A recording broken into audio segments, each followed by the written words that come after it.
Let's zoom in at this very particular question of computation on a processor and communication between processors. So what does this system look like that you're envisioning? One of the places you're envisioning it is in the paper on optoelectronic intelligence. So what are we talking about? Are we talking about something that starts to look a lot like the human brain, or does it still look a lot like a computer? What are the size of this thing? Is it go inside a smartphone, or as you said, does it go inside something that's more like a house? Like, what should we be imagining? What are you thinking about when you're thinking about these fundamental systems? Let me introduce the word neuromorphic. There's this concept of neuromorphic computing where what that broadly refers to is computing based on the information processing principles of the brain. Mm-hmm. And as digital computing seems to be pushing towards some fundamental performance limits, people are considering architectural advances, drawing inspiration from the brain, more distributed parallel network kind of architectures and stuff. And so there's this continuum of neuromorphic from things that are pretty similar to digital computers, but maybe there are more cores and the way they send messages is a little bit more like the way brain neurons send spikes. But for the most part, it's still digital electronics. And then, you have some things in between where maybe you're using transistors, but now you're starting to use them instead of in a digital way, in an analog way. And so you're trying to get those circuits to behave more like neurons. Mm-hmm. And then that's a little bit, quite a bit more on the neuromorphic side of things. You're trying to get your circuits, although they're still based on silicon, you're trying to get them to perform operations that are highly analogous to the operations in the brain. And that's where a great deal of work is in neuromorphic computing. People like Giacomo Indavari and Gert Kauenbergs, Jennifer Hasler, countless others. It's a rich and exciting field going back to Carver Mead in the late 1980s. And then all the way on the other extreme of the continuum is where you say, I'll give up anything related to transistors or semiconductors or anything like that. I'm not starting with the assumption that I'm going to use any kind of conventional computing hardware. And instead, what I want to do is try and understand what makes the brain powerful at the kind of information processing it does. And I want to think from first principles about what hardware is best going to enable us to capture those information processing principles in an artificial system. And that's where I live. That's where I'm doing my exploration these days. So what are the first principles of brain-like computation and communication? Right. Yeah, this is so important, and I'm glad we booked 14 hours for this because I only have 13. I'm sorry. Okay, so the brain is notoriously complicated, and I think that's an important part of why it can do what it does. But okay, let me try to break it down. Starting with the devices, neurons, as I said before, they're sophisticated devices in and of themselves, and synapses are too. They can change their state based on the activity, so they adapt over time. That's crucial to the way the brain works. They don't just adapt on one time scale; they can adapt on myriad time scales, from the spacing between pulses, the spacing between spikes that come from neurons, all the way to the age of the organism. Also relevant, perhaps, I think the most important thing that's guided my thinking is the network structure of the brain. So, which can also be adjusted on different scales. Absolutely, yes. So you're making you're changing the strength of contacts. You're changing the spatial distribution of them. Although spatial distribution doesn't change that much once you're a mature organism, but that network structure is really crucial. So let me dwell on that for a second. You can't talk about the brain without emphasizing that most of the neurons in the neocortex or the prefrontal cortex, the part of the brain that we think is most responsible for high-level reasoning and things like that, those neurons make thousands of connections. So you have this network that is highly interconnected. And I think it's safe to say that one of the primary reasons that they make so many different connections is that allows information to be communicated very rapidly from any spot in the network to any other spot in the network. So that's a sort of spatial aspect of it. You can quantify this in terms of concepts that are related to fractals and scale invariance, which I think is a very beautiful concept. So what I mean by that is kind of no matter what spatial scale you're looking at in the brain, within certain bounds, you see the same general statistical pattern. So if I draw a box around some region of my cortex, most of the connections that those neurons within that box make are going to be within the box to each other in their local neighborhood. And that's sort of called clustering, loosely speaking. But a non-negligible fraction is going to go outside of that box. And then if I draw a bigger box, the pattern is going to be exactly the same. So you have this scale invariance, and you also have a non-vanishing probability of a neuron making a connection very far away. So suppose you want to plot the probability of a neuron making a connection as a function of distance. If that were an exponential function, it would go e to the minus radius over some characteristic radius, and it would drop off up to some certain radius. The probability would be reasonably close to 1, and then beyond that characteristic length R0, it would drop off sharply.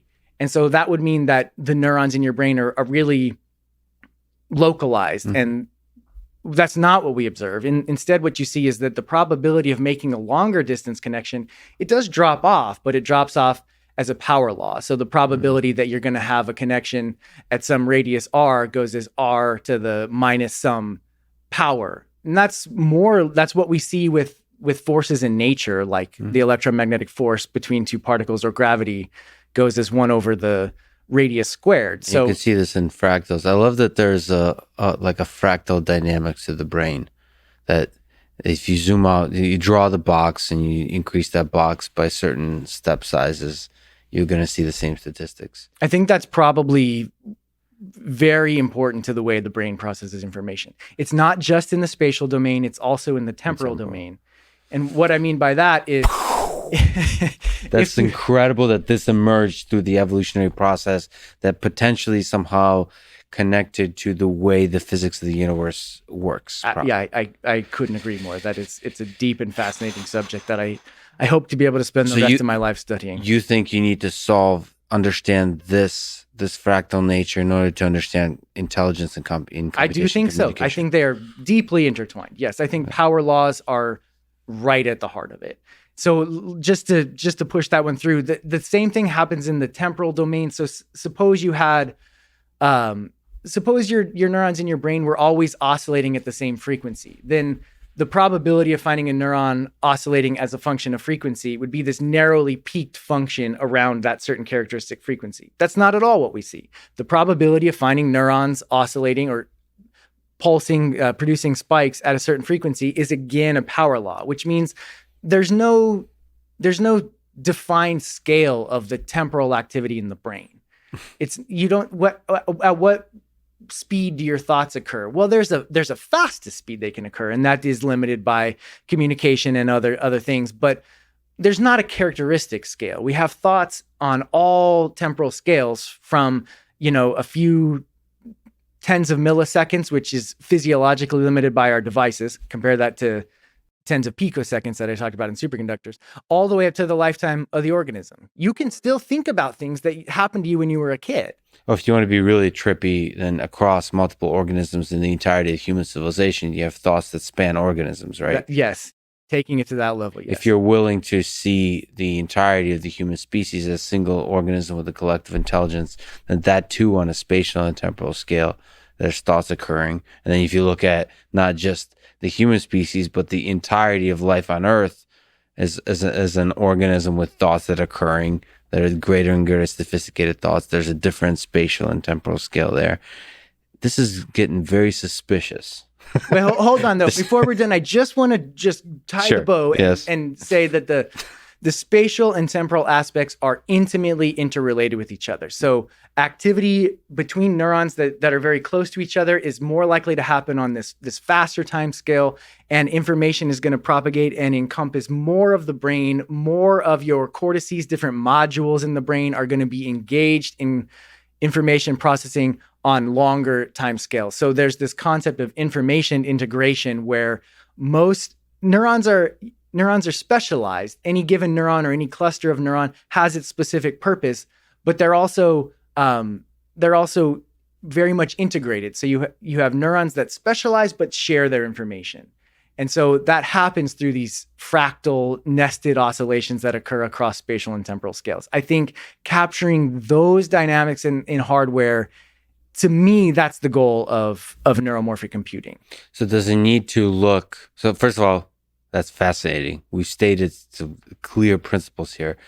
Now, does it have to look like the brain outside of those principles as well? Like, what other characteristics have to look like the human brain? Or can it be something very different? Well, it depends on what you're trying to use it for. And so I think a lot of the community asks that question a lot. What are you going to do with it? And I completely get it. I think that's a very important question. And it's also sometimes not the most helpful question. What if what you want to do with it is study it? What if you just want to see what do you have to build into your hardware in order to observe these dynamical principles? So, and also I ask myself that question every day, and I'm not sure I'm able to answer that. So like, what are you going to do with this particular neuromorphic machine? Right. So suppose what we're trying to do with it is build something that thinks. We're not trying to get it to make us any money or drive a car. Maybe we'll be able to do that, but that's not our goal. Our goal is to see if we can get the same types of behaviors that we observe in our own brain. And by behaviors, in this sense, what I mean, the behaviors of the components, the neurons, the network, that kind of stuff. I think there's another element that I didn't really hit on that you also have to build into this, and those are architectural principles. They have to do with the hierarchical modular construction of the network. And without getting too lost in jargon, the main point that I think is relevant there, let me try and illustrate it with a cartoon picture of the architecture of the brain. So in the brain, you have the cortex, which is sort of this outer sheet. It's actually it's a layered structure. If you could take it out of your brain, you could unroll it on the table and it would be about the size of a pizza sitting there. Mm-hmm. And that's a module. It does certain things. It processes, as Yorgi Buzaki would say, it processes the what of what's going on around you. But you have another really crucial module that's called the hippocampus. And that network is structured entirely differently. First of all, this cortex that I described, 10 billion neurons in there. So numbers matter here. And they're organized in that sort of power law distribution where the probability of making a connection drops off as a power law in space. The hippocampus is another module that's important for understanding where you are, when you are, keeping track of your position in space and time. And that network is very much random. So the probability of making a connection, it almost doesn't even drop off as a function of distance. It's the same probability that you'll make it here to over there. But there are only about 100 million neurons there. So you can have that huge, densely connected module because it's not so big. And the neocortex, or the cortex, and the hippocampus, they talk to each other constantly. And that communication is largely facilitated by what's called the thalamus. I'm not a neuroscientist here. Mm-hmm. I'm trying to do my best to recite things. Cartoon picture of the brain. I got you. Yeah, something like that. So this thalamus is coordinating the activity between the neocortex and the hippocampus and making sure that they talk to each other at the right time and send messages that will be useful to one another. So this all taken together is called the thalamocortical complex. Mm-hmm. And it seems like building something like that is going to be crucial to capturing the types of activity we're looking for, because those responsibilities, those separate modules, they do different things. That's got to be central to achieving these states of efficient information integration across space and time. By the way, I am able to achieve this state by watching simulations, visualizations of the thalamocortical complex. There's a few people, I forget from where, they've created these incredible visual illustrations of like visual stimulation from the eye or something like that. This in this image like flowing through the brain. Wow, I haven't seen that. I got to check that out. So it's one of those things you find this stuff in the world, and you see like on YouTube it has like 1,000 views. These visualizations of the human brain processing information, and like because there's chemistry there, like because this is from actual human brains. I don't know how they're doing the coloring, but they're able to actually trace the like different the chemical and the electrical signals throughout the brain, and the visual thing is like whoa, because it looks kind of like the universe. I mean, the whole thing is just incredible. I recommend it highly. I'll probably post a link to it, but you can just look for one of the things they simulate is the thalamocortical complex, and just visualization. You can find that yourself on YouTube, but it's beautiful. The other question I have for you is how does memory play into all of this? Because all the signals sending back and forth, that's kind of like that's computation and communication, but that's kind of like processing of inputs and outputs to produce outputs in the system. That's kind of like maybe reasoning, maybe there's some kind of recurrence, but like is there a storage mechanism that you think about in the context of neuromorphic computing? Yeah, absolutely. So that's got to be central. You have to have a way that you can store memories, and there are a lot of different kinds of memory in the brain. That's yet another example of how it's not a simple system. So there's one kind of memory, one way of talking about memory, usually starts in the context of Hopfield networks. You were lucky to talk to John Hopfield on this program, but the basic idea there is working memory is stored in the dynamical patterns of activity between neurons, and you can think of a certain pattern of activity as an attractor, meaning if you put in some signal that's similar enough to other previously experienced signals like that, then you're going to converge to the same network dynamics, and you will see these neurons participate in the same network patterns of activity that they have in the past. So you can talk about the probability that different inputs will allow you to converge to different basins of attraction. And you might think of that as, oh, I saw this face and then I excited this network pattern of activity because last time I saw that face, I was at, some movie, and that's a famous person that's on the screen or something like that. So that's one memory storage mechanism, but crucial to the ability to imprint those memories in your brain is the ability to change the strength of connection between one neuron and another, that synaptic connection between them. So synaptic weight update is a massive field of neuroscience and neuromorphic computing as well. So there are two poles to that on that spectrum. More in the language of machine learning, we would talk about supervised and unsupervised learning. Mm-hmm. When I'm trying to tie that down to neuromorphic computing, I will use a definition of supervised learning, which basically means the external user, the person who's controlling this hardware, has some knob that they can tune to change each of the synaptic weights depending on whether or not the network's doing what you want it to do. Whereas what I mean in this conversation when I say unsupervised learning is that those synaptic weights are dynamically changing in your network based on nothing that the user is doing, there's no wire from the outside going into any of those synapses. The network itself is reconfiguring those synaptic weights based on physical properties that you've built into the devices. So if the synapse receives a pulse from here and that causes the neuron to spike, some circuit built in there with no help from me or anybody else adjust the weight in a way that makes it more likely to store the useful information and excite the useful network patterns, and makes it less likely that random noise, useless communication events will have an important effect on the network activity. So there's memory encoded in the weights, the synaptic weights. Yes. What about the formation of something that's not often done in machine learning, the formation of new synaptic connections. Right. Well, that seems to, so again, not a neuroscientist here, but my reading of the literature is that that's particularly crucial in early stages of brain development, where a newborn is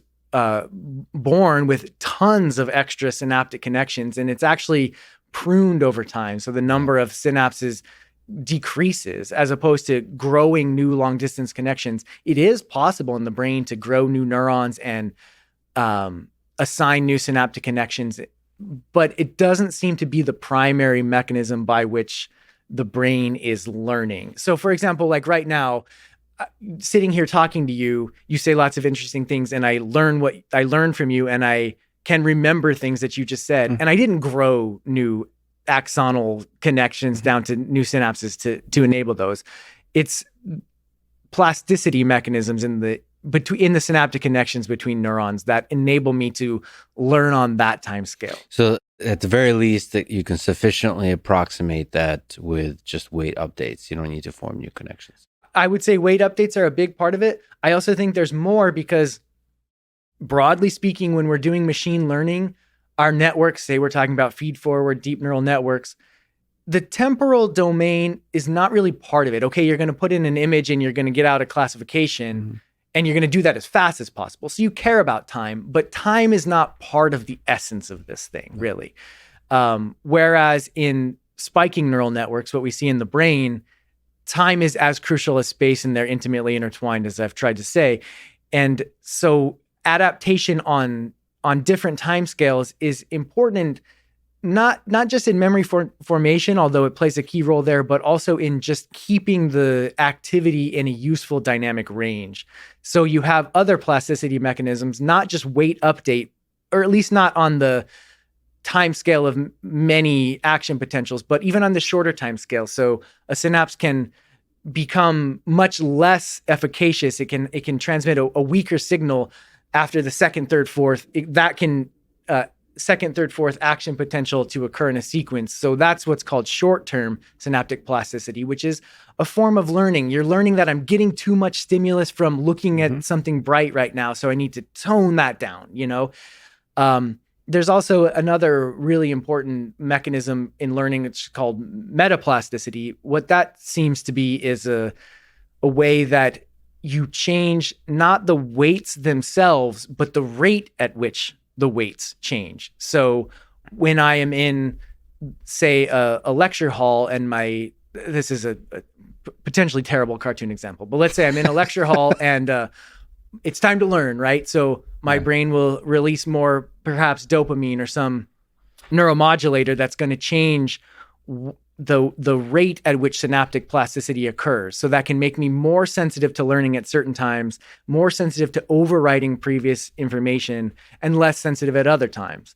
And finally, as long as I'm rattling off the list, I think another concept that falls in the category of learning or memory adaptation is homeostasis or homeostatic adaptation, where neurons have the ability to control their firing rate. So if one neuron is just like blasting way too much, it will naturally tone itself down. Its threshold will adjust so that it stays in a useful dynamical range. And we see that that's captured in deep neural networks, where you don't just change the synaptic weights, but you can also move the thresholds of simple neurons in those models. And so to achieve the spiking neural networks, you want to use,